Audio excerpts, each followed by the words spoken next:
Rise Up See Red podcast, all about the Arizona Cardinals and the NFL, featuring insider and outsider perspectives. Enjoy the best hour of Cardinals talk on the web.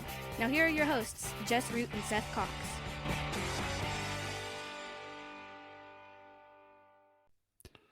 Hello, Arizona Cardinals fans, and welcome to the latest edition of the Rise Up See Red podcast. I'm your host, Jess Root from CardsWire.com, the USA Today NFL Wire site, covering the Arizona Cardinals. And on the line with me is Seth Cox, RevengeOfTheBirds.com, the SB Nation Arizona Cardinals site. Seth is, this is the fun show because the Cardinals did something. It's episode 390. We have a new general manager, and the coaching search is on.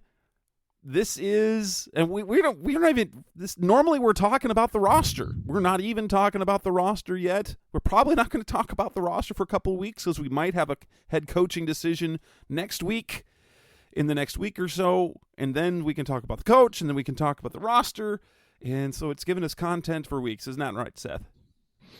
Yeah, and it's going to be fun, man. We've got a new general manager, and that means that you and I don't have to get to know Trent Simpson or Drew Sanders as a potential top 5 pick, a tweener off ball linebacker, pass rusher kind of guy. We can get to know different types of players and be surprised and enjoy the process as it plays out over this year. And you know, it's definitely going to be fun because it's going to be a brand new learning experience for us, which is always enjoyable. But I think also it's going to be a test in patience because you and I were talking about it a little bit off the air. I don't think, and they do have, a little bit of cap space heading into this year, but they've got about 2 years of dead money still that they really can't do anything with, that until they're really going to be looked at as the Monti Ossenfort Arizona Cardinals and not the final iteration of the Steve Keim Arizona Cardinals. Exactly, that's the part. So here we now, if you haven't caught the news yet, you should have at this point. The Cardinals hired former Tennessee Titans Director of Player Personnel, Monti Ossenfort, as their new general manager. He was introduced to the media on Tuesday, and that's when we're recording is Tuesday night. And it's, wow, this is all sorts of fun, but this is basically a new sort of era, cycle, what you want to call it, for the Cardinals, because aside from Buddy Ryan, and I don't even really count him exactly because he was a head coach as well, this is the first external hire that the Cardinals have made a general manager since Buddy Ryan in 1993. And then before that, you have to go back to the at least before Larry Wilson. I didn't do that much research into it, but we're talking 50 years. We're talking 40, 50 years, and the Cardinals, who had 2 in-house qualified candidates to become general managers, they passed them over for Monti Ossenfort. We're going to start talking about this edition of the show. This show, we're talking about Ossenfort, everything around him, and then we're going to talk about the coaching search as well. What were your initial reactions to the news that he was the guy? I think the first reaction was kind of surprising. Not that they went outside of the organization, just that they made the call on Ossenfort so quickly, which makes you wonder, because the Tennessee Titans hired Rand Carthon, another candidate the Cardinals had requested to speak with. They may have even interviewed him. We don't really get those details that often. And so you wonder if they knew that Carthon had decided to go with the Titans. And so they were like, look, Monty's our guy. We're not going to drag our feet at this point. Like, that's my first reaction, is because it just, not that the hire came out of left field, but like them hiring a GM in general just came out of left field, kind of like that it materialized overnight, especially on a holiday, like right after there was a wild card game that evening. They were coming off Super Wild Card weekend.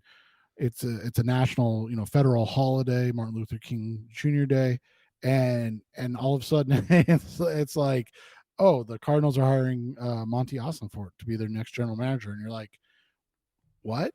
Like, I wasn't ready for this. Hold on, give me a couple minutes to.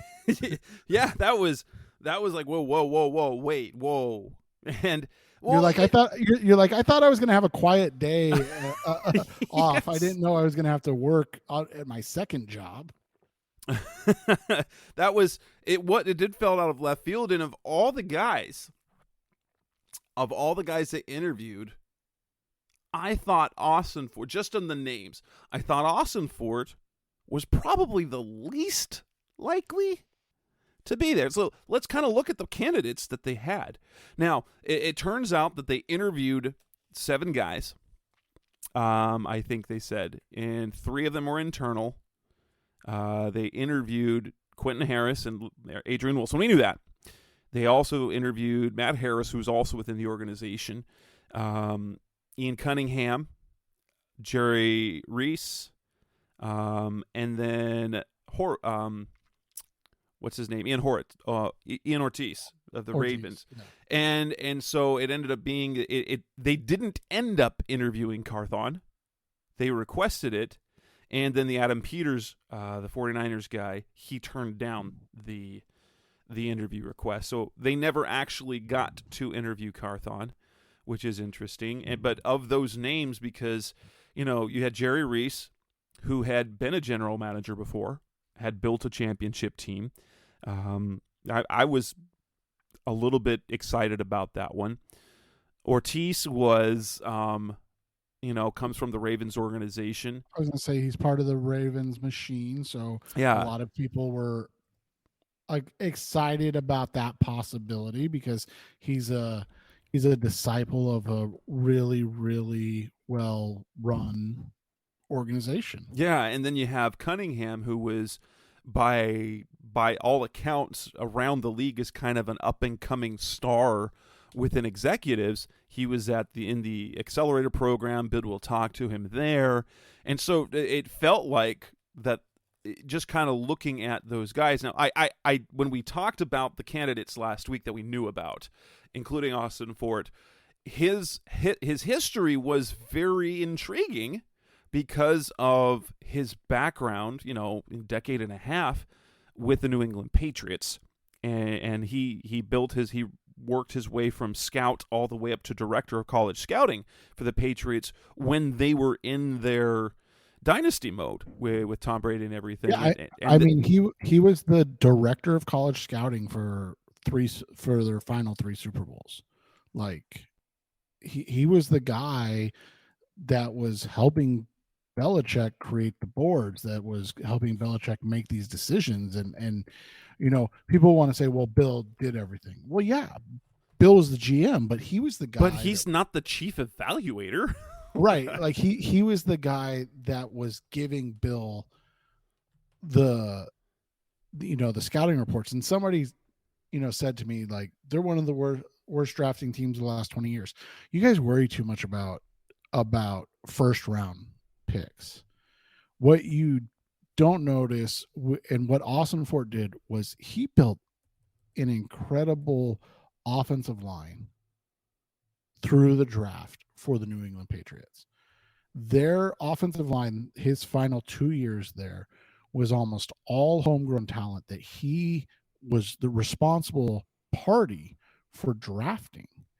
And he was just a guy that put these guys in a position to be successful. And it's a baffling sentiment to me to be like, well, the Patriots miss on all their first round picks. Okay.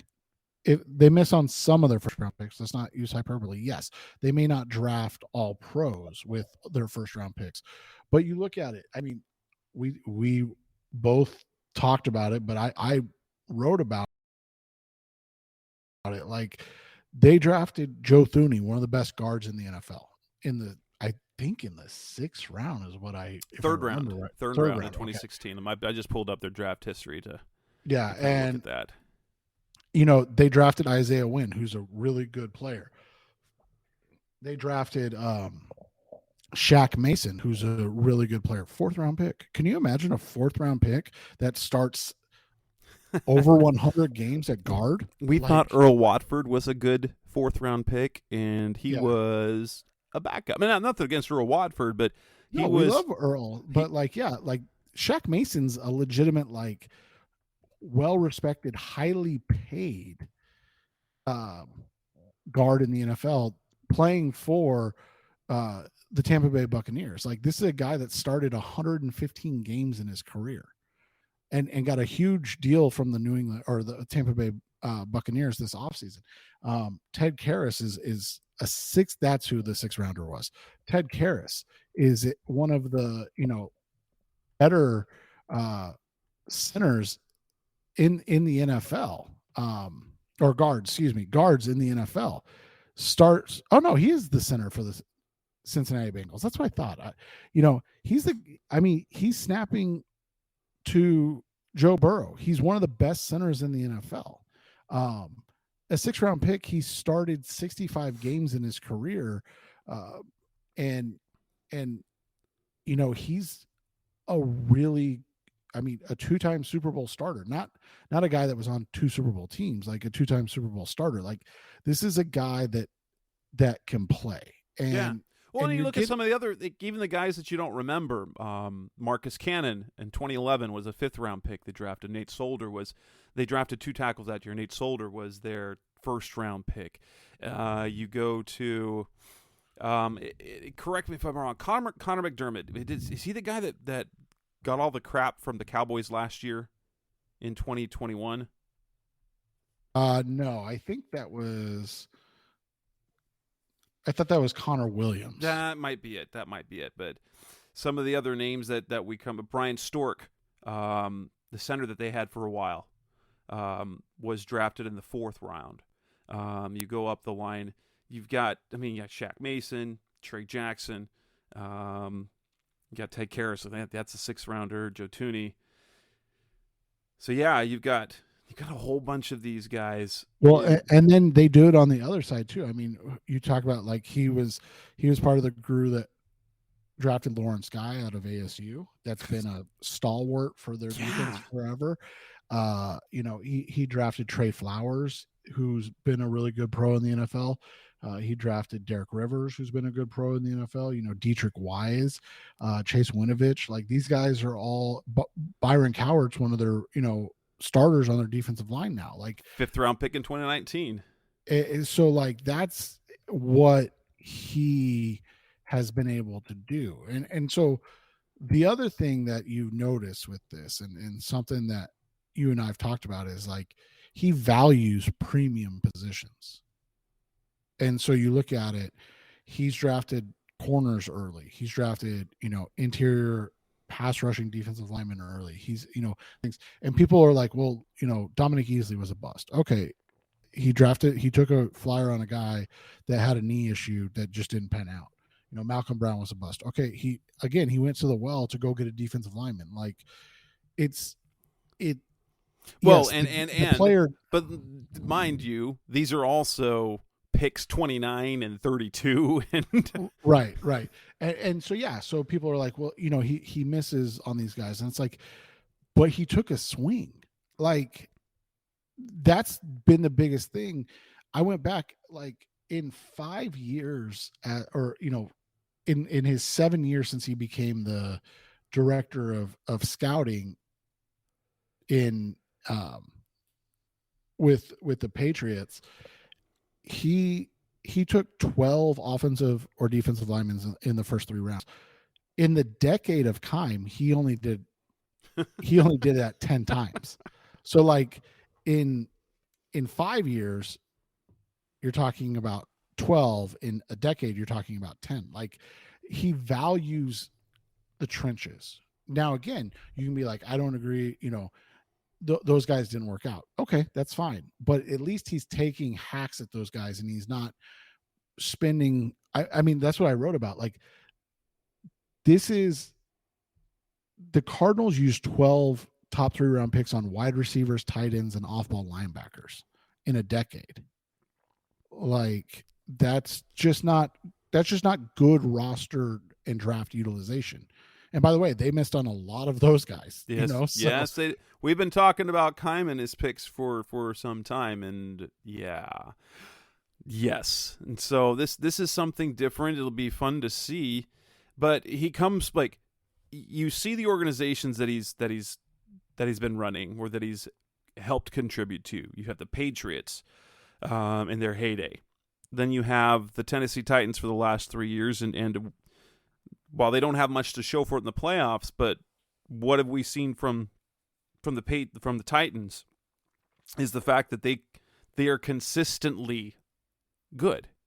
They're consistently near or at the top of their division, and that's and you granted that when you've got a guy like Derrick Henry, hard-nosed, tough football is what they play.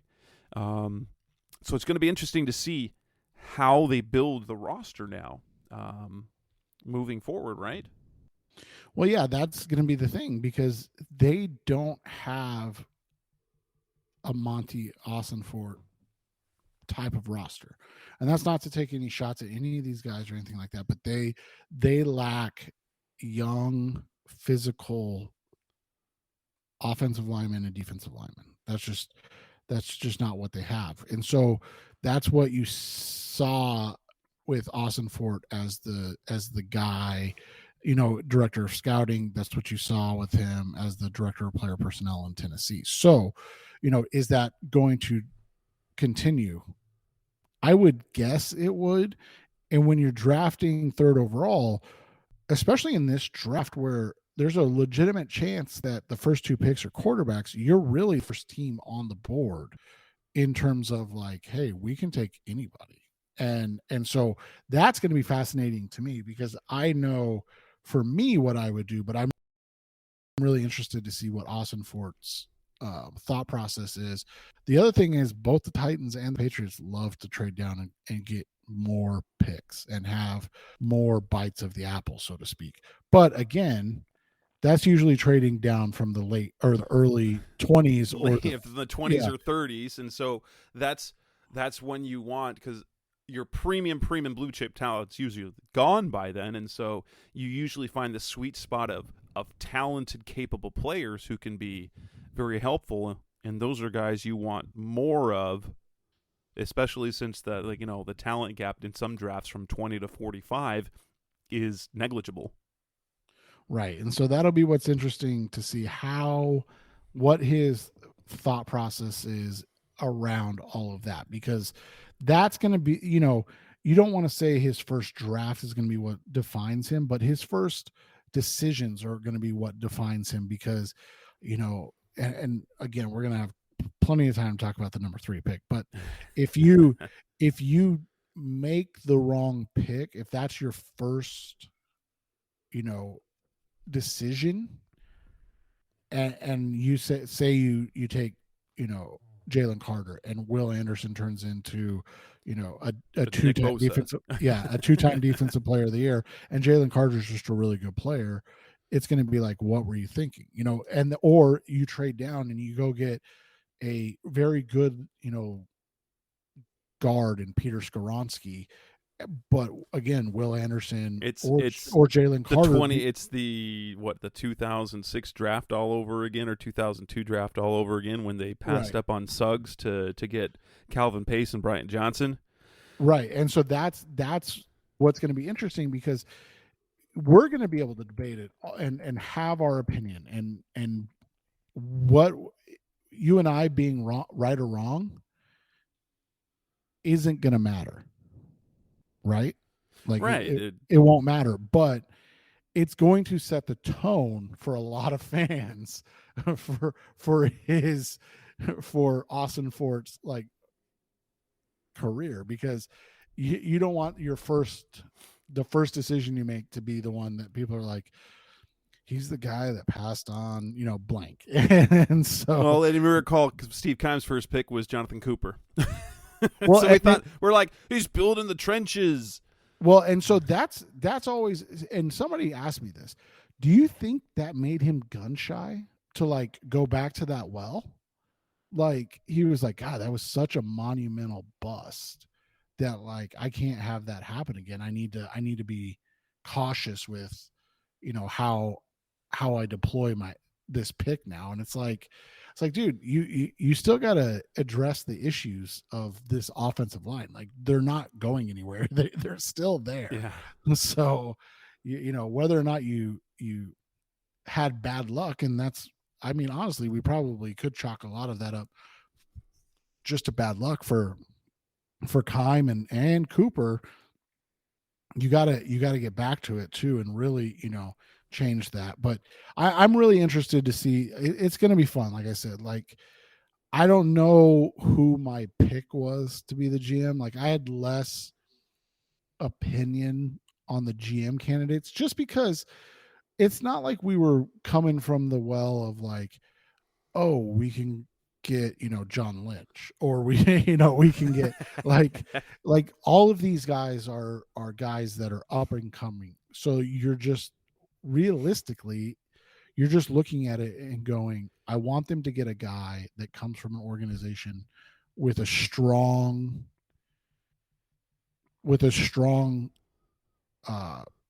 identity. And Yeah.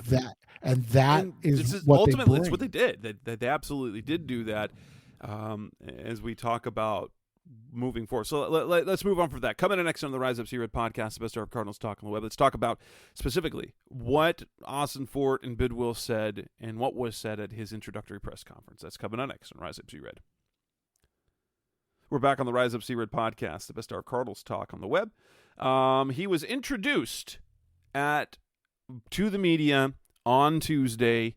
The big press room, not just the regular media room, but it was the auditorium, and he had a lot to say. And of all the things is that, didn't you kind of get a vibe that the Cardinals kind of are trying to model the Patriot way in terms of philosophy, and even kind of they talked about a Cardinal way, but we know that Bidwill is. I believe Bidwill is fairly close with the Kraft family, with Robert Kraft, and how they do things there. And I believe he's trying to, if lack for anything else, Bidwill's trying something different this time, which I respect, because it would be easy to continue to do this thing because you've got a young stud in the organization, and Adrian Wilson, who is a legend, was kind of on track to do kind of the Larry Wilson career, where he goes from Larry Wilson from Hall of Famer to general manager. Adrian Wilson, who is arguably a borderline Hall of Famer, a Hall of really, really good, and then moving his way quickly up in the organization to be kind of a right-hand guy, to be right there on the precipice of being a general manager. So it would have been an easy thing to do, especially with the relationship that he's had with the organization. But instead, they do it this way. And so, didn't it feel like they're trying to model something different than what they've done in the past? Yeah, and like you kind of opened with, it's been 30 years since they went outside. And let's be honest, and it still could happen, we'll get to that, but the flirtation with Sean Payton was closer to what happened in 93 than yes, going after Monti Ossenfort. Yes, the Payton thing, yeah, it felt like, now granted, Sean Payton has a better resume than Buddy Ryan did. Yes, is a much bent, but temperament better, better performance as a head coach, less some controversy. But it was, to me, it was kind of the same mold, somewhere between Buddy Ryan and Denny Green is kind of how that was, which could certainly work. I mean, his success in New Orleans is unprecedented. They had never had any sort of, like, the New Orleans Saints were terrible until Sean Payton and haven't been very good and weren't very good this year. So basically every bit of success the Saints have had in their franchise has come from Sean Payton. But yeah, so it feels like that they're turning a page, but I want to focus on what the things that he said. And I want to start with this is the money quote that everyone across the internet was quoting. And so it was national reporters took that quote, took that soundbite and posted on Twitter. That is what I did. I think every media outlet that covered anything with the Cardinals and the general manager hire took this one. It said, ego will not be tolerated in this organization. What is that a big deal to what you said? But what you think, what he said, and what do you think that means in terms of how the roster is, especially considering the reputation around Kyler Murray? Yeah, I think it just is one of those situations where, they're going to put a lot on these guys, and the ego has to get out of the way. And so if you think you're bigger than what they're trying to build, then it's not going to work. And that is kind of the basics of the Patriots way, right? The Patriot way, so to speak, is that nobody's bigger than the team. Nobody's bigger than the organization. And the ego has to go out of the way. And if you're not willing to or able to do that, then you can't be a part of this. And I think that's just a opening salvo towards everybody. Like, hey, listen, this is the expectation now. This is what we want. And this is what we're going with. And you either get on board now, or, I'm not going to say they're going to ship them out, but you will be gone. This is not something that we're going to play around with. This is a very serious thing. Right. I will say that this is not unlike the message that basically every leader of every organization does. Checking your ego at the door. Steve Keim talked about leaving your ego at the door when it talked about the behind closed doors meetings as an organization when it came to talent evaluation. This is not unlike really any other organization. Ego will not be tolerated. It was an interesting thing because I take this as someone that deals with language. I think that ego is different than talking about egos, because every talented player all of them have egos, but that's different than talking about that ego will not be tolerated in this organization. We're not talking about that's not saying that they're not going to draft players that have personal egos. What this is saying is that ego in general, meaning even if a player, say like a Kyler Murray, thinks highly of himself, or these diva type receivers, but if their main focus is winning and not personal gain, then that's kind of what you want to do. And this is what he said later, and what he means by ego will not be tolerated. There is one goal here. It's to win. There's no putting personal interests in front of the team. I was told once the definition of mental toughness is putting the team in front of something that maybe would have been better personal for me. To me, that's the type of players that we're looking for. And so some people suggested that perhaps that they will be willing to take lesser talented players as a result, and perhaps that's the case. No, they still want talented players. They want talented players that put team first. It's not like they're just going to have, and not to disparage Jesse Luketta's talent. They're not going to go and draft a Jesse Luketta in the first round because he's a team first guy. It means they would draft him in the 7th round over another highly athletic because of that mentality. Well, and it's so funny because everybody immediately, gravitates towards, I wonder if this is about Kyler. Right. But what if it's about DeAndre Hopkins? That is very, very valid. If there's one thing we know about Kyler, whatever there is about Kyler and what's said about him, if there's one message that he's made very clear, And that has to do with his play, any conflict of his. He wants to win. He wants to win. That's the goal. He wants to win. He doesn't care how it looks. Does he try to do things differently than maybe what the coaches want him to do because he wants to win? Yes. But that's not the ego. It's like he's not looking. Kyler isn't looking to throw for 5,000 yards. His goal is not pass for 5,000 yards, have 50 touchdowns. His goal is to win. Period.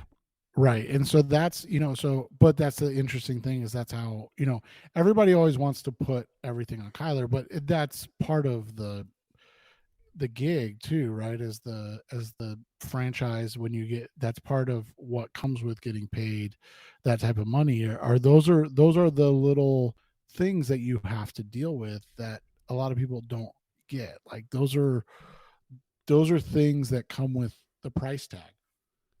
And here's what I'll say.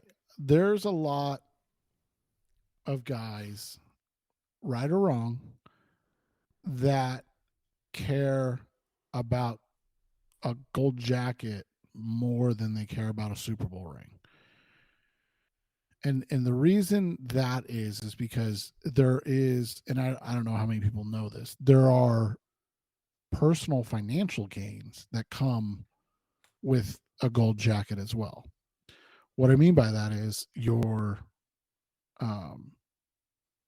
retirement goes up, right? Like, so your retirement benefits go up.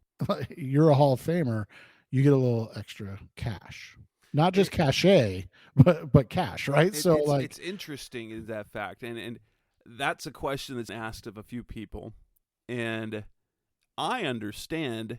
It's like which would you rather have if you had to choose a Super Bowl championship or Hall of Fame? Personally, I would say, but there's the motivation. I would say Hall of Fame because what does almost every Hall of Fame player have? Right, it's a ring, yeah. They have championships. So picking one isn't picking one over the other. It's just the focus becomes I'm going to win. And I'm going to do what I need to do to help my team win. And as a result, I'm going to thrive and turn into that. Or you say, hey, I want to have the best career possible. I can want to be legendary. And by being legendary, what will that lead to with my teams? That'll lead to winning. So, but yeah, you're trying to get players that put a value on winning first. And right. And so that's kind of where they're at right now. And so I get it, man. Like people have a very sour taste in their mouth from this year, and that includes everybody. And you and I running sites, we see the fans' comments and their beliefs in what is going on. But the reality is, there's, like you said, most of these guys only care about one thing, and that's winning. They just want to win. They just want to be able to have a chance to get the brass ring one time. And that's a big deal. And I think that just gets overlooked because there are so many guys that look at it as like, this is for me, this is about me. And you and I have talked about this before. We always 100% side with the players in terms of contract stuff, because we understand that it's super short. Their opportunity to make that kind of money is fleeting. And yeah, it can disappear in a moment. And so that's the thing is, like, fans want everybody to be loyal to a fault, but there's also the reality of, like, not everybody can be Tom Brady and married to a woman that makes $400 million, right? Like, and so he can afford to now divorce from, but he can afford to at the time to be like, oh yeah, I'll take a discount ish type of deal. And so that's the thing is, you want guys that want to win over everything else. And I think to your point, that's what they're talking about. Like leave the let's worry about the gold jackets at the door. Let's worry about getting that ring. And then once that happens, there's a really good chance, right, that you'll get that gold jacket. Absolutely. Something else that he said when talking about the third overall pick, he says, I hope we don't pick third overall. Again, that's for one. The benefit is we're going to be ready to pick a premium player that's going to come in and have an impact on our team. That's the benefit. The other benefit is there could be calls on that pick. We're going to operate at every step along the way. We're going to do what's best for the team. So if we get the chance to drop back and pick up additional picks that will help the team, help build the team, we're going to entertain that. We're in a great position. I would say the same for every pick of that round. There's going to be action. The phone rings in the draft. The phone will ring. We'll be ready to take a good player, and we'll be ready to listen to offers too. So we're in great position with that pick. You know, he said nothing there. And that's going to be something that's different because, as we mentioned, he's not been in a position to draft top 5.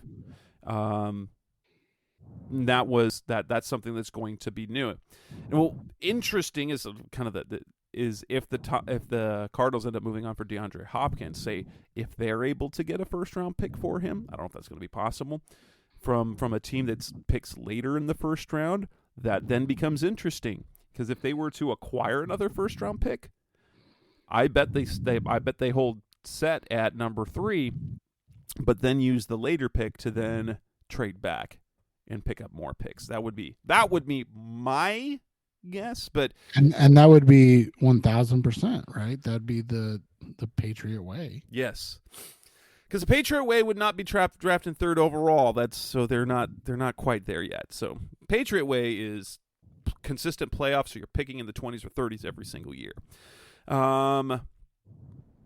He didn't have much to say about Kyler Murray, other than, he's got to get healthy first and foremost, and that he did say that in terms of a head coach, that they weren't looking for a head coach that'll work with Kyler. They're looking for a head coach that can lead the entire organization. That completely makes sense, and obviously can lead the entire organization, can develop players, and Kyler is a part of that. And kind of what this tells us, I think there's one thing I can take away from that, is that the next head coach does not have to be an offensive guy. You can get a guy that doesn't necessarily, isn't Kyler's favorite, but so we'll talk about a little bit Brian Flores. Not everyone's cup of tea. But if you got the right guy on the staff that will help and motivate Kyler, you've got to do what's best for the organization. The Cardinals made offense like Kliff Kingsbury when they hired him with a young quarterback in Josh Rosen at the time. They felt that it was critical that they give their quarterback play calling consistency. So they wanted someone who could develop a quarterback and could develop him in an offensive system. This is different. So you want someone to lead the organization, and Kyler's a part of that, but he's not the most important part of that, because who you get to lead the team isn't necessarily the one who necessarily has to develop Kyler. Right. And it's something we've talked about, right? That a lot of these guys, and Dable's getting credit, for Jones, and he's getting, Bills fans are lamenting his absence now from Allen. And there is something to it, right? That there are guys that are really good, but there's also the reality that these guys have to understand and that it's a different NFL, and a lot of it comes down to what work are you putting in on your own, enabled, in a way to get to the next level or grow your game or whatever it may be. And so, to your point, like, are they going to be able to get a guy that, not maybe that isn't for Kyler, but is willing to push Kyler and make sure that he's going to the right people, that he's working in a different way, and doing things to improve his game continually and not, not just stay set in his ways or where he's at right now. It was interesting because he did not he did talk about what he's learned from previous teams. So he's got processes that he believes in. And one of the things that's most interesting about a general manager when you have a front office so you've already got a scouting department is that you're coming in and now in January when the scouting department has been led by a group of players, been led by Steve Keim. That's kind of the direction they're taking, the entire college football system, the college football season. And now you're 3 months away from the draft. He has to come in now, Ossenfort has to come in and work with what they have. And I'm interested in, and he's in the evaluation process, but it's going to be interesting to see how much changes and how much he's going to, so when he comes in, he puts in his processes for evaluating players, how much that will challenge the scouts that they have, the directors, and how many of these guys ultimately will stick around. Well, and it's one of the things you and I talked about off the air. I'm not going to say guaranteed, but they're going to be here for this process and this draft, and then they'll probably not be, because that's how most teams do it. Is they let even though it's a new GM, they let the scouting department finish things out, and then he brings in fresh eyes, fresh ears, fresh ideas after this. And so he'll lean on the guys that he has, but you got to remember this is a guy that's deep in it already. So he already has a number of opinions built up, but that is interesting because from a business standpoint, like even if he wanted to bring his guys in from the Titans or the Patriots or whatever, because of the work they've already done belongs to the Patriots, they couldn't bring their evaluations with them. That's proprietary information. They wouldn't be able to do that, and so they would have to remember what they said and wrote about them, and kind of go from there. So yeah, it will be interesting to see what happens in May. How much of the organization stays? How much of that? Well, I'm very intrigued about what is the future of Quentin Harris and Adrian Wilson. Harris has been with the organization forever. Adrian Wilson has been with the organization forever, and now Quentin Harris has been overlooked. So Quentin Harris interviewed last year. He interviewed with the Titans. He interviewed with the Cardinals this year. He was passed over again. Adrian Wilson got passed over in this cycle. How long do they stick around now that there's a brand new general manager when it felt that they were being prepared potentially to be the team's next general manager, which ideally won't happen for another, 10 to 15 years, right? Hell, I mean, he's young enough. You could talk 15, 20 years, ideally. I mean, and so that's going to be interesting because the other thing is, to your point, is he going to want to retain them? Like, it's definitely a two-way street on this. It's not just will they come back to the Cardinals.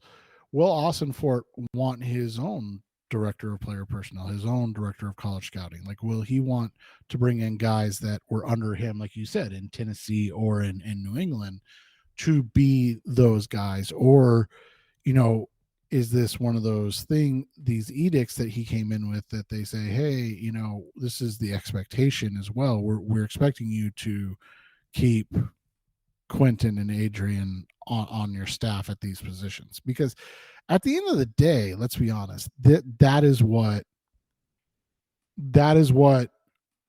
we're waiting to see is how the Arizona Cardinals allow Monti Ossenfort to create his staff, his management and his team, and what he wants to see moving forward. Coming up next on the Rise of C-Red podcast, the best hour of Cardinals talk on the web, we're going to move on to the talk of the coaches. We've got a couple of new candidates, and then we'll talk about more. Next up is Frank Reich. That's coming up next on Rise Up Sea Red. We're back on the Rise of Sea Red podcast, the Star of Cardinals Talk on the web. We didn't know exactly who the targets would be when we last recorded. Last week, because we didn't have a GM yet. Now correct. Now we got a boss man. That we knew of 4 candidates that the Cardinals were targeting by the end of last week. That was, of course, Vance Joseph. That was D'Amico Ryans, 49ers defensive coordinator. It was Brian Flores, former head coach of the Miami Dolphins, and also Sean Payton, who we spoke much about. However, the first reported interview that happens was not any of those 4. Now, Vance Joseph is scheduled to interview on Wednesday. That is, we knew that was going to happen. That was always going to be on the table, but he's scheduled to interview on Wednesday. But the actual first interview that came up, actually, a day after Ossenfort is hired as general manager, Frank Reich, former head coach of the Indianapolis Colts, was the very first interview that they conducted, which, when we talked about the Sean Paytons, and Frank Reich is, for me, if you're talking about a head coach, is the one I'm most intrigued about, perhaps. Maybe a little bit less so now because of the general manager hiring. But it was interesting to see. It was a little bit of surprise, especially since on this show, I felt Frank Reich would have been a great fit in 2019 or even 2018 when the Cardinals went. Because didn't Reich get hired in 2018? Is that correct? Yes, he got hired in 2018. Yes. And so in 2018, when they hired Wilkes, they didn't consider Reich. And Reich was the guy that I felt was being overlooked because people talked about John DeFilippo and this and that. When you're like, but Frank Reich has been the guy. He's coached quarterbacks. He's been an offensive coordinator and a play caller. He comes from that Eagles team that won the Super Bowl. He was the guy that I thought would have been the one. And now after several years with the Colts, 2 playoff appearances, a 40-33-1 record from 2018 to 2022. He's the first interview. I liked him as a candidate, but I was surprised that of all the names, that one, like, wait, he was the first guy they interviewed, especially when we know that there are connections with Ossenfort and Brian Flores, who was with the Patriots organization forever, and then the betting odds seem to suggest that Shane Bowen, the defensive coordinator for the Titans, now becomes a favorite, even though his name hasn't come up. What were your thoughts on the breaking news of Reich interviewing, and 2, what do you think of Reich as a candidate? I personally like him, although the one thing I don't like is that it gives us a kind of a vibe of Adam Gase, who had failed. You look at. Fizzled out as his last job. He's just been recently fired, but you're going to hire him right back because he was performing poorly at his job. And now you're going to hire him. That's the only perception, the only perceived thing that I don't like about it. Yeah, and it's just let me ask you this. What is your opinion, maybe not in terms of play caller, but what's your opinion on the difference between Reich and Kingsbury as like a head coach? Well, do they seem? And I'm not going to say they're the same coaching style, but they both seem very laid back, right? Like, yes. And so you wonder. And I did feel that some of the issues that he had in Indianapolis were kind of like Kingsbury's, where a lot of them were out of his control. Yeah.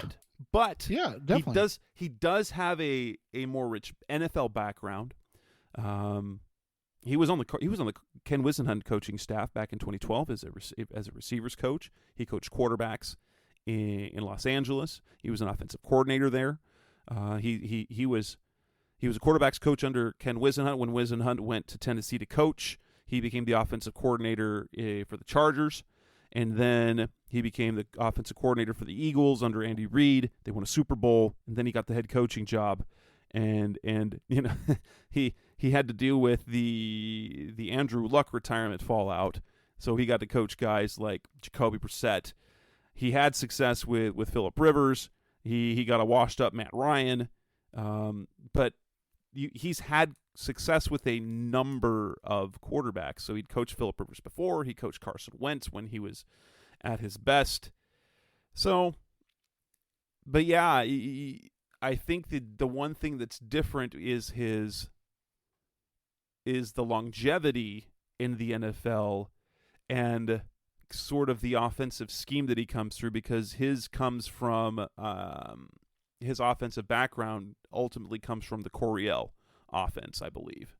Right. So it'll be interesting to see. The question I have with Reich is, and I'm going to go look because I honestly don't remember off the top of my head, is what's his coaching, like who's he going to bring in on defense? Because you were talking to me about this. Wouldn't it be a little disconcerting if they were like, hey, we'll just run Vance Joseph back if we hire Frank Reich? Yeah, but it would. Yeah, it would. There's definitely pros and cons to that. One, he represents kind of the problems that they have. They weren't good defensively last year. Like statistically, they weren't good. But it would allow some of your players, some of your core defensive players that you want to have around, like a Budda Baker, Jalen Thompson, Isaiah Simmons. If you bring back Zach Allen, Marcus Golden, your young pass rushers, it would allow them to not have to all learn a new defensive scheme, develop and to kind of be in place that way, so you don't have a complete overhaul on both sides of the ball, but at the same time, they weren't good. But Vance Joseph is also highly respected in that locker room. He's highly respected in the league. And it isn't uncommon for a head coach to come in and to inherit some coordinators.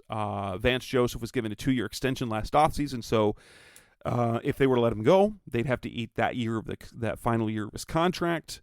Like Mike McDaniel, especially if you're going with a guy who hasn't been a head coach. So some of the names that are going to come up are not yet have been head coaches. And like Mike McDaniel over in the Dolphins, much of his defensive staff was holdovers from the Brian Flores coaching staff. And so it is a fairly common occurrence. Yeah, and so that'll be the interesting thing, because his staff in Indy for those years were really, really good. Nick Sirianni, obviously the head coach for the Eagles, and Matt Eberflus, the coach for the Chicago Bears.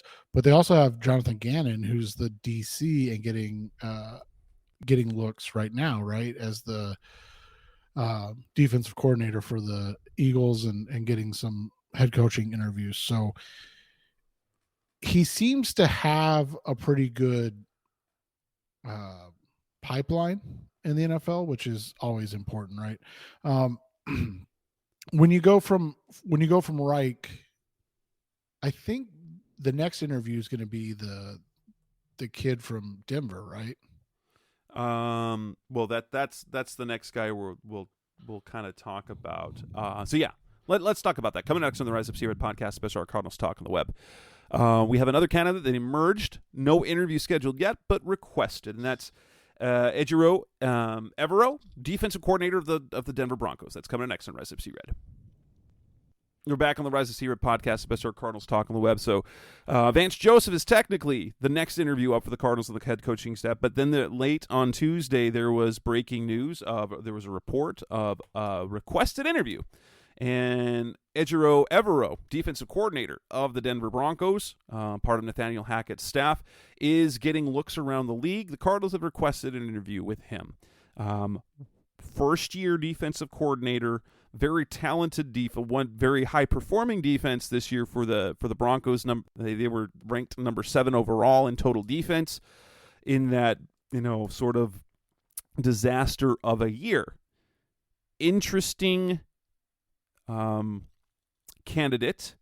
He's familiar with the NFC West because he was part of Jim Harbaugh's defensive staff. Well, defensive and offensive staff. He's got history on both sides of the ball. Then after Harbaugh, he went to the Rams. So he's been with the Packers, he's been with the Buccaneers as a quality control coach, but then he kind of moved his way up as being part of the Sean McVay staff, coached defensive backs, coached safeties, and then became defensive coordinator with Nathaniel Hackett over in Denver. Evero, in terms of, if you look at how he's moved around, he feels a lot like Vance Joseph and Steve Wilkes, and who was the coach for the Chargers before Staley. I forget his name every single time. Anthony Lynn. Anthony Lynn. So he feels like Evero is a name that, to me, follows the same career arc as those other head coaches, Steve Wilkes, Vance Joseph, Anthony Lynn, none of which you kind of feel like were great head coaching situations, would you say?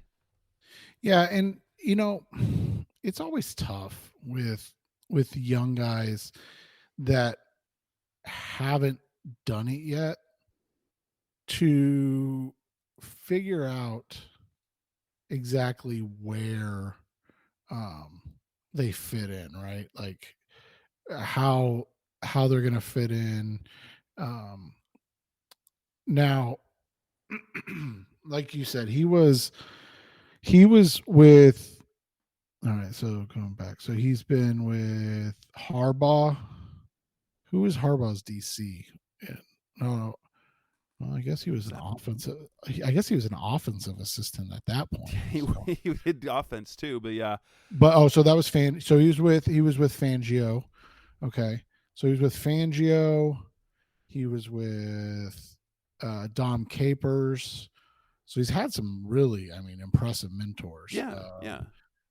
He's with Wade Phillips. So it would maintain that 3-4 base that they did run. Yeah, and then obviously Brandon Staley before Staley went to the and Raheem Morris, which, by the way, I was going to ask you this: is it weird that Morris isn't getting more run, but Evero is? I know Raheem just interviewed with the Broncos, I believe, but Raheem Morris is. Evero is that young up and coming, which teams to get the attention, and Raheem Morris has kind of been there, done that guy. Yeah, and so it'll be interesting because the worry with those guys, and this includes, like, we can throw DeMeco Ryans in there. We can throw who's the kid from that you just said from Tennessee, Shane Bowen. Who are you going to be able to get on your staff? Like, right. You've been under great names, but you haven't developed guys yet. Like, you've got 1 year as a DC. So who are you? Like Vance Joseph, 1 year as a DC, wasn't a great head coach. Steve Wilkes, 1 year as a DC. Well, yeah. and you look at, to your point, like, you look at Wilkes, right? So Wilkes brought his buddy Al Holcomb to be the defense coordinator, and we know that was kind of a pseudo name only. That was the Bruce Arians equivalent of Harold Goodwin being offensive coordinator. Right. So Al Holcomb, they bring in Larry Foote. Or was Foote already Foote here? Was already on staff. Okay. They retained him on staff.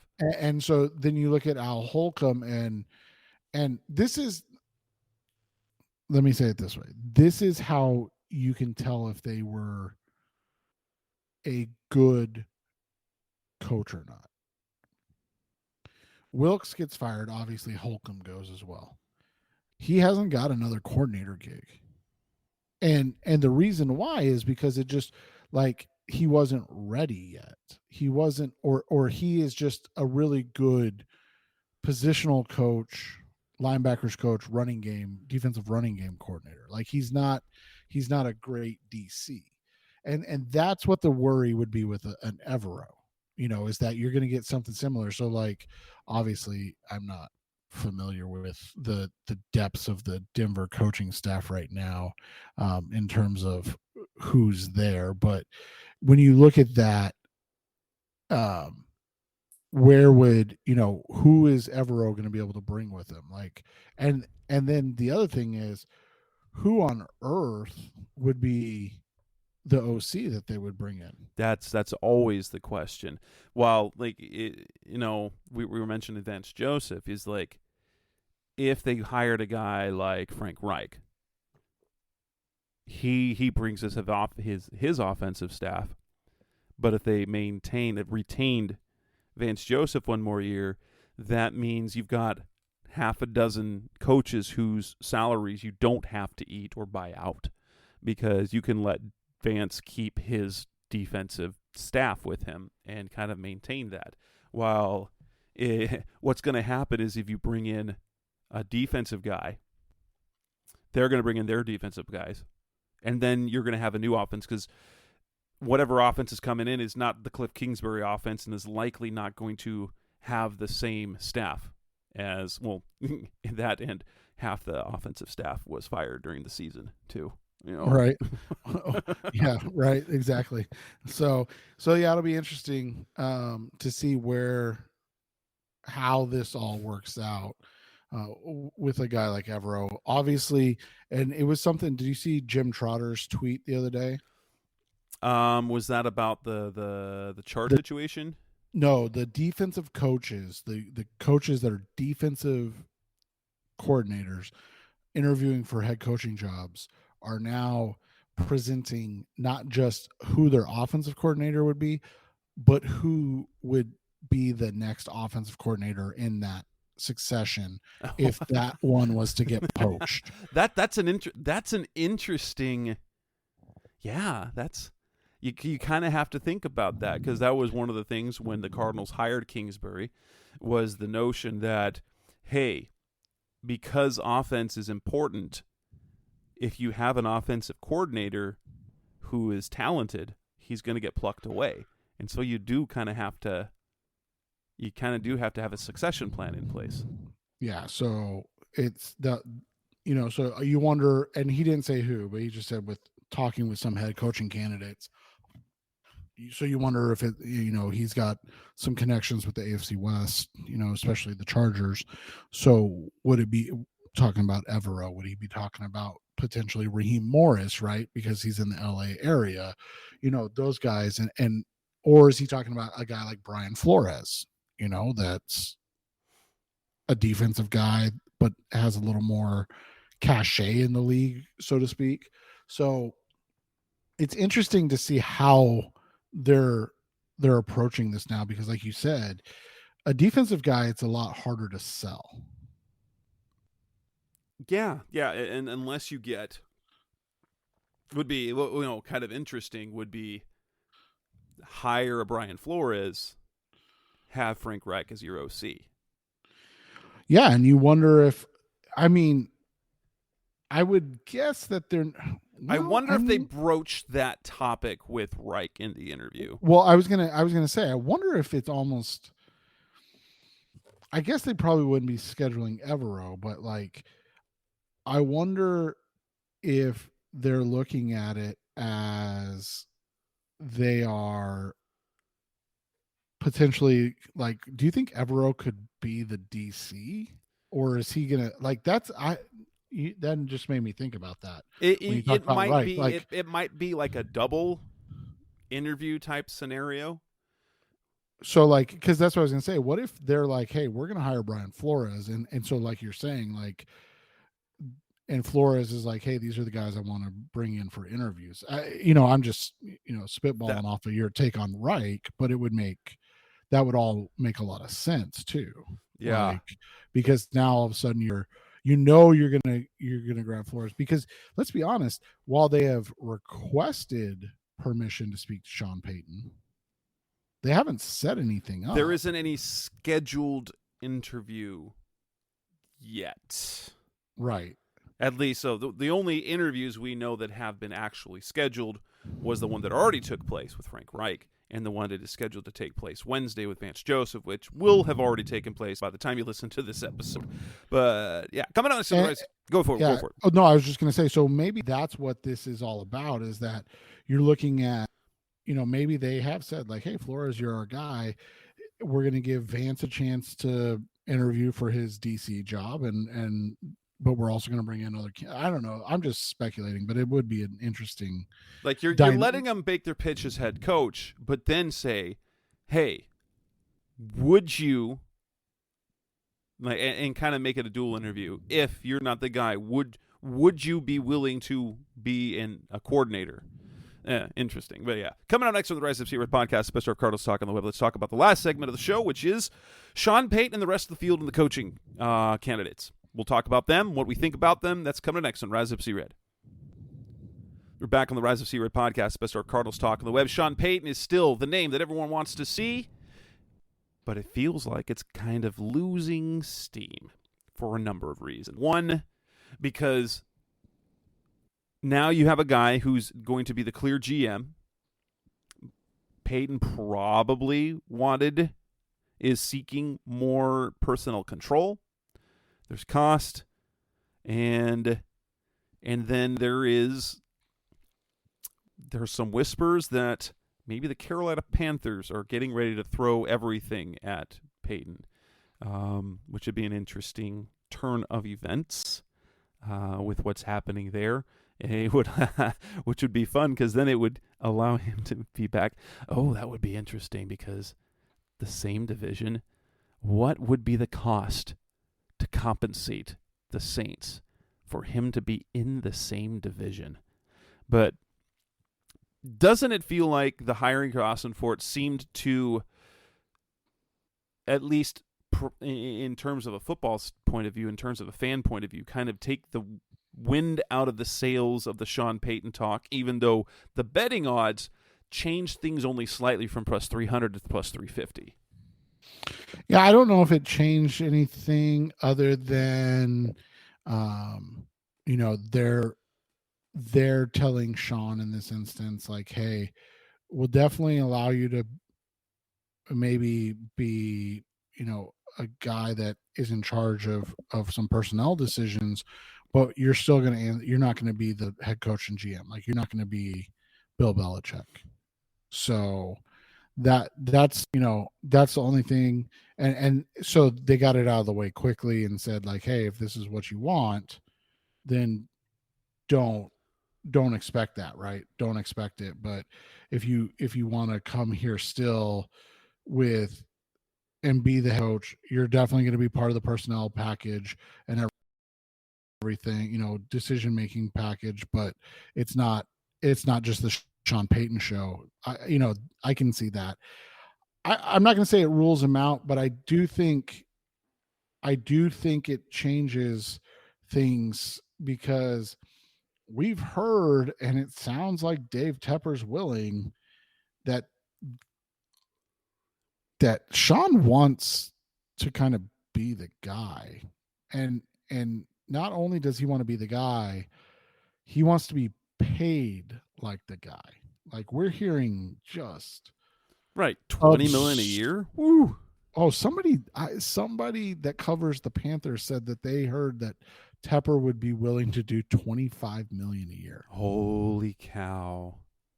And from what Sean Payton said in an interview is that the Saints are probably looking to a mid to late first round pick as compensation. That's now that would be different because the Cardinals obviously have the number 3 pick. The Saints don't. The Saints. And I've told you before too. I really think that's, hey, if Sean wants to go in the division, we're not going to give it up lightly, right? Like, we're not going to give it up easy. And here's the thing, though, dude. Like, the Panthers pick 9th. I mean, I like Sean Payton. If you told me, hey, we'll take, and again, I gotta look just so we'll take 67 this year and your first round pick next year. Okay.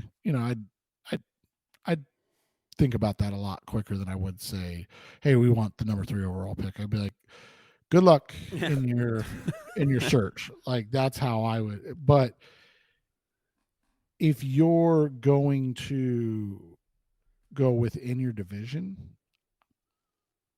I could see it, man. I really could. Yeah. We've already talked about the pros and cons of a guy like Sean Payton. It just feels like that seems to be less likely. That said, the other two candidates, Brian Flores and D'Amico Ryans, are intriguing. The Flores one now seems to be kind of the favorite in the room. Just looking at kind of connecting the dots, let's say, and unless like Shane Bowen suddenly becomes a candidate and request to interview him. Brian Flores, who interviewed with the Cardinals in 2018, impressed them. He impressed them. He got 2 interviews, so he was one of the finalists for the job before they went with Steve Wilkes. He went to Miami, had some success. Obviously, there were something like his last season there wasn't good, and there were question marks about how he handled the quarterback situation. But as a leader, he's got connections with, because he was with the Patriots organization from 2004 to 2018, and so there's already a connection there with Ossenfort, who was there with the Patriots from basically 2003 to 2019. He does kind of swing the pendulum the other way when it comes to accountability. Flores he coaches hard. He demands accountability. He is the anti Kliff Kingsbury in that sense. So he seems to be kind of the pick right now, and I'm not against it. But then it becomes the question is, so what are you doing about offense? Yeah, and some names that have been tied to him that are interesting. The first one I saw, Bill O'Brien. Yeah, No, that would be something. Was Bill O'Brien. That would be super interesting, right?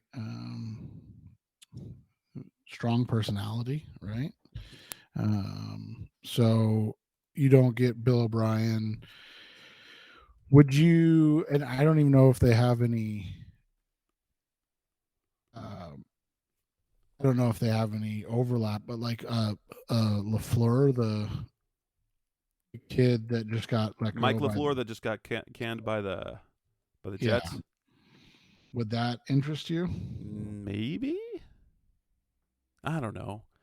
There's so many names. Like Joe Lombardi was just fired by the Chargers. Do you think? And I don't even know if they have any overlap together. Like, do you think like Todd Monken would come back to the NFL? Or do you think he's just going to hang out with Georgia for the rest of his life? Because it's a pretty good gig there. I was going to say because he's killing it, and it's. I don't want to say it's easy. I'm not trying to take anything away from what he's doing, but like it's not working in the NFL. Yeah, I don't know. It's interesting. Or will Ossenfort go the route that Keim did when he hired his last 2 coaches and basically handpick the opposite coordinator? Mike McCoy was handpicked for Steve Keim for Steve Wilkes, and then Vance Joseph was handpicked for Kliff Kingsbury. So that would quite be so. The names for offensive coordinator when he's in Miami, George Godsey and Eric Studesville. Then I know nothing about those guys.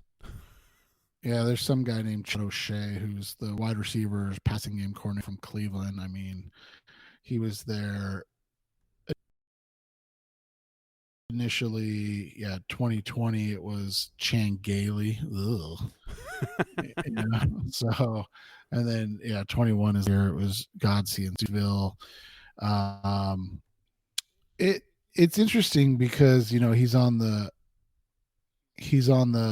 staff with the Steelers now, but you go to the Patriots and if we're looking, Patriots way and everything like that, like O'Shea was the wide receivers coach in New England. So, he's a guy that's been there for a while. You've got, I'm just kind of looking through. Unless you went Jim Caldwell, although Mike Jurecki is saying he's not looking for anything other than head coaching jobs. I haven't seen Jim Caldwell's name come up for anything for head coaching jobs. But Brian Flores, like in 2018, Jim Caldwell was going to be the guy with him. So I wonder if that would be, if he would then, rejoin him as well. Yeah, I mean, it's definitely interesting to look at that and everything. I'm trying to find the Steelers coaching staff this year and see who he, he'd have any connections. You've got Matt Canada is their OC. And then Steelers. Mike Sullivan coaches quarterbacks.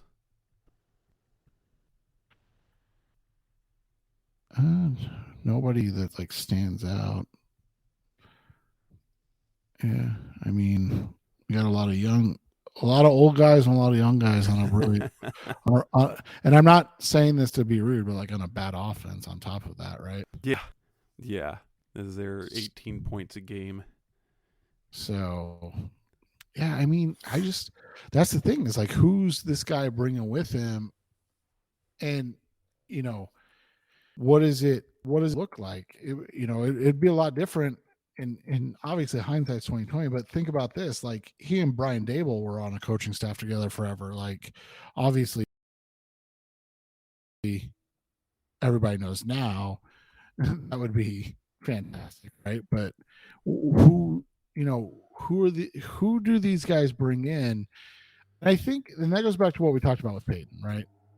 Reality with Peyton was always that they know what you're getting with Peyton, and he's told you he's bringing Vic Fangio. So you know what you like. There's not any questions, and so that's that's what makes it. I don't want to say easy, and it makes it super intriguing and desirable because what Peyton is able to do offensively, and Vic Fangio's defenses are fantastic.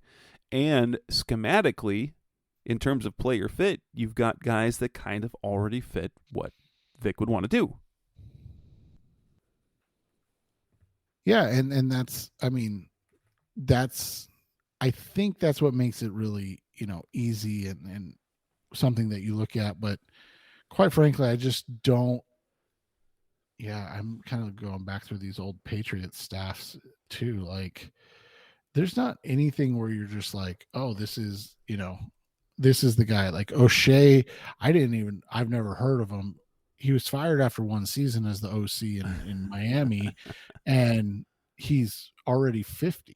So like maybe a second time around, but I don't think that's going to necessarily, inflict confidence from the fans and everything. If you're like, yeah, this is who we're bringing in, right, to be the guy. Yeah, I mean, it's tough, man, and that's why I said it's part of what makes it interesting, right? Yeah, lots to talk about over the next week or two, however long this hiring process is going to go, especially if it ends up being a guy who is in the playoffs, coaching on a playoff team, then becomes a little complicated because then you can't hire him until technically after they're until after they were eliminated. In the way, like at least for D'Amico Ryans, and we didn't even talk about D'Amico Ryans, is he's been a stud in terms of defensive coordinator the last couple of years. He's a young up and comer. But again, the question is, what will you do offensively? Will he peel off from the Kyle Shanahan tree and kind of bring that Shanahan offense? So you basically extend the offensive scheme. The entire NFC West would be running kind of the same style offense as the Seahawks, 49ers, and Rams all run variations of kind of the same offense. Or would he go another route? Because D'Amico Ryans he would change some of what the Cardinals do defensively.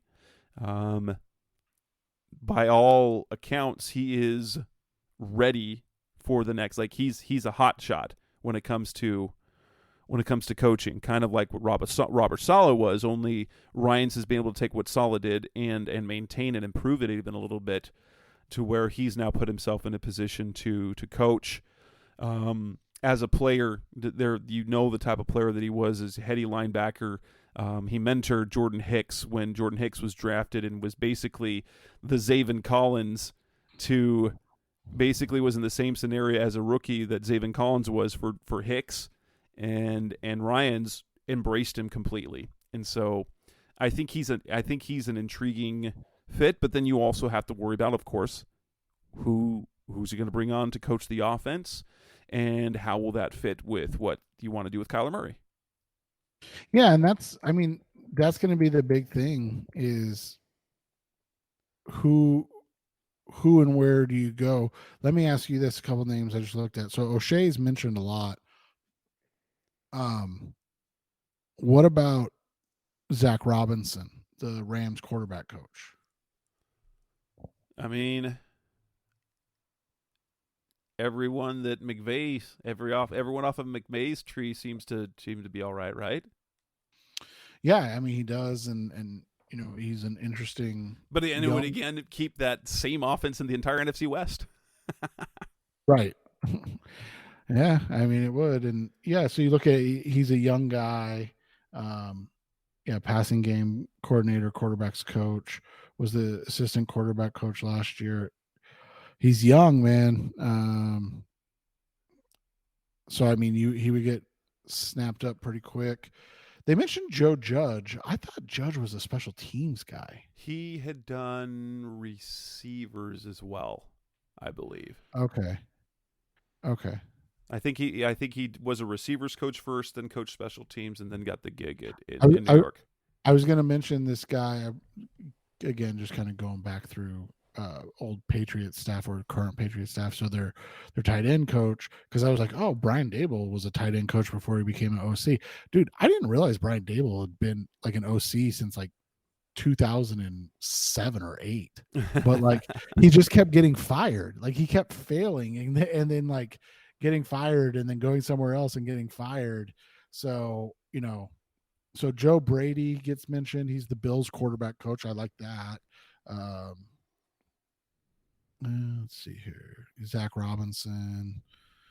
We talked about LaFleur. The hard part is you always want to try to like find a guy that fits with whoever the coach is, right? Like that they've worked together somewhere. And I know that there's so many guys that come and go in passing, but like it just makes it really hard to focus on that if you don't see them having worked together anywhere. Because like you said, exactly, because that's where guys like Brian Flores and Frank Reich seem to be nicer fits, because they have relationships with coaches they could bring in, while it feels like unless you handpick, if you let them bring their own staff, it's going to be someone inexperienced. You're going to have an experienced head coach on top of an experienced coordinator. Right. And then, how does that work? Like, who would be the guy that you would even bring in? So yeah, it's just interesting.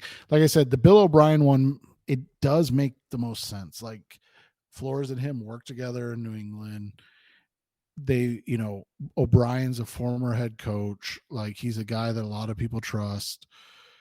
It'll be interesting, man. I just, that would be so polar opposite. It would just be such going from Kliff and Vance to Flores and O'Brien. Woof. You're right, and it would be crazy. Like, dude, it would be so crazy to watch unfold. Like, legitimately watch. Particularly how Kyler responds. Right. That's the thing, because of the kind of the notion that the reputation he has of being not coachable, to be then pushed by two hard-nosed coaches, old school coaches that will push and challenge. And even as Ryan Fitzpatrick said, Flores mishandled Tua, but maybe Tua didn't have the mental makeup that a guy like Flores wanted. Brian Fitzpatrick said that Flores will mentally challenge his quarterbacks, and that was tough for Tua. I don't think that'd be a problem for Kyler, is if he's in the right mindset. If he is the guy that I believe he is, and not what the narrative is about him, I believe he will respond and thrive in that sort of setting. Let me throw a name at you that's interesting, and we can end on that. But what about and I don't think they've ever worked together, but like a Pep Hamilton, who's a well-respected guy that's worked with Andrew Luck, Justin Herbert.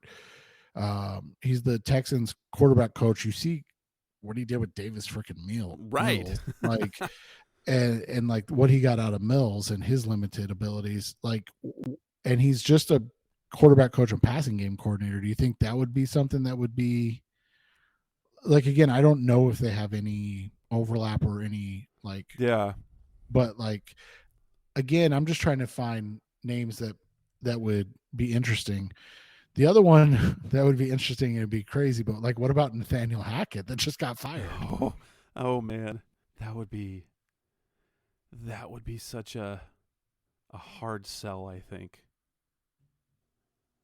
It would be, but like, he's I mean, he worked wonders for Blake Bortles, and Aaron Rodgers loved him, so it'll be interesting, man. But Flores, if Flores is the guy, that'll be the big thing, because you look at what his defenses did, especially his second year in Miami. I mean, you're looking at it like 6 in points, number 1 in turnovers.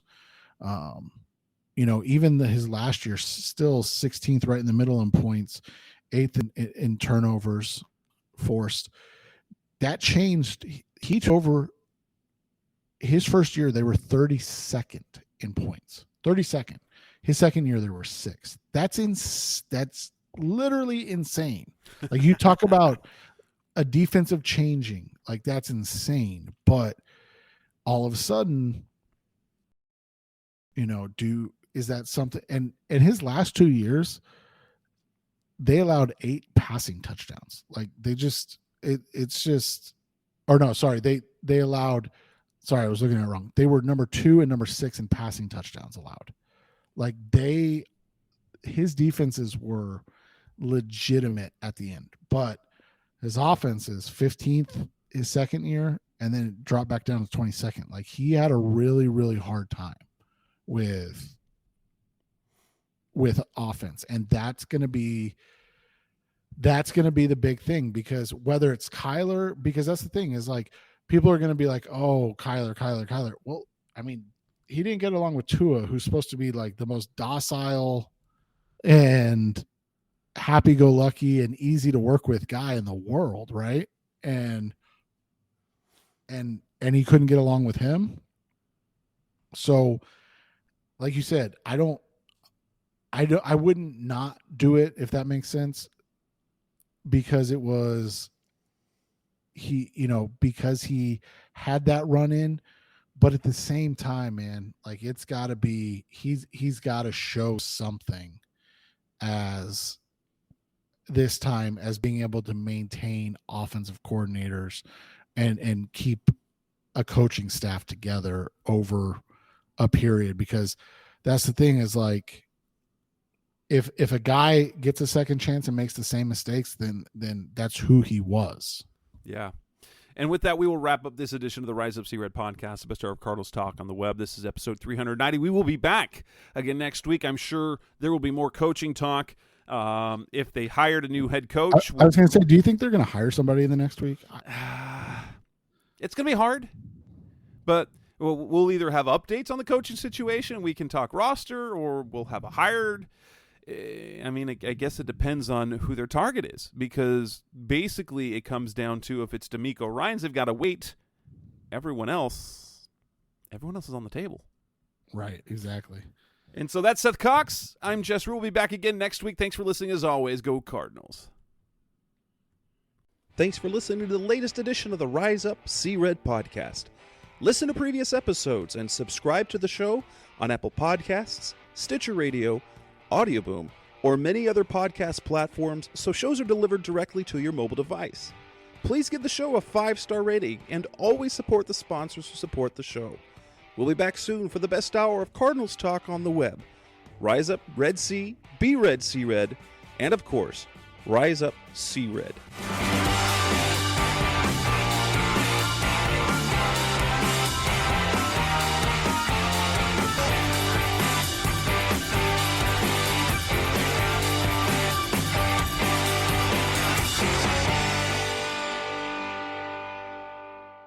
Roll!